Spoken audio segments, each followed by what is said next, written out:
നിലവിൽ കോൺഗ്രസിന്റെ അതേ നയമാണ് CPM പിന്തുടരുന്നതെന്ന് N വേണു പറഞ്ഞു. ഇതാണ് ലോക്സഭാ തെരഞ്ഞെടുപ്പിൽ CPM പരാജയപ്പെടാൻ കാരണം. യഥാർത്ഥ ജനകീയ പ്രശ്നങ്ങൾ ഏറ്റെടുക്കാൻ വേണ്ടി CPIM ഉൾപ്പെടെയുള്ള മുഖ്യധാര ഇടതുപക്ഷ പാർട്ടികൾ, കമ്മ്യൂണിസ്റ്റ് പാർട്ടികൾ തയ്യാറാവുകയാണെങ്കിൽ അതിനെ RMP ഉൾപ്പെടെ ആ പ്ലാറ്റ്ഫോമിൽ യോജിക്കുന്നതിന് RMPക്ക് ഒരു പ്രശ്നവുമില്ല. കമ്മ്യൂണിസ്റ്റ് പാർട്ടികൾക്ക് ഒരേ വിഷയത്തിൽ വ്യത്യസ്ത നിലപാടിന് പകരം യോജിച്ച സമരമാണ് വേണ്ടതെന്നും വേണു പറഞ്ഞു.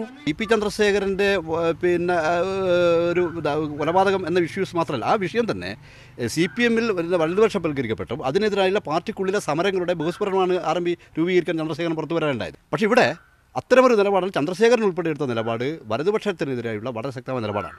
ആ നിലപാടിൽ ജനവിരുദ്ധമായ നിലപാടുകൾക്ക് പോരാടുന്ന ഗ്രൂപ്പുകളും പാർട്ടികളും അവരെ നിറം നോക്കാതെ അവരെ പ്ലാറ്റ്ഫോമായി പങ്കുവെക്കാൻ ഒരു പ്രശ്നവും ആരംഭിക്കില്ല. നിലവിലുള്ള നിലപാടുകൾ തിരുത്തി കോർപ്പറേറ്റുകൾക്കെതിരെയുള്ള സമരങ്ങളിൽ CPM മുന്നോട്ട് വരണം.